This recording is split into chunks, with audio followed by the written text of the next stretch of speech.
ఇప్పుడు కాశ్మీర్లో ఇట్లాంటివి అవుతున్నాయి కదా, దానికి కూడా సొల్యూషను ఆ కొడుకులకి ప్రాపర్గా ఎడ్యుకేషన్ ఇప్పించి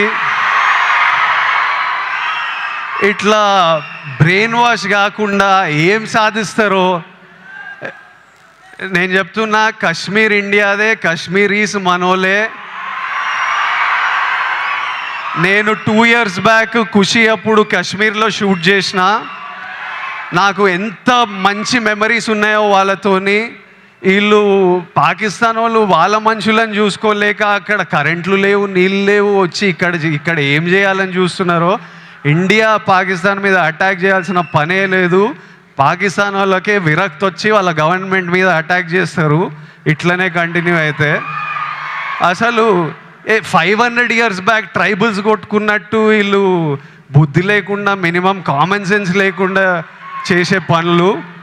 మనము we should stand united as people, love each other. India, we will, as people, we need to always move forward, stay united. Education is super key. మన ఇంట్లల్లో మనం హ్యాపీ ఉండి, మన పేరెంట్స్ హ్యాపీ ఉండి, మనం హ్యాపీ ఉంటేనే progress అవుతాం.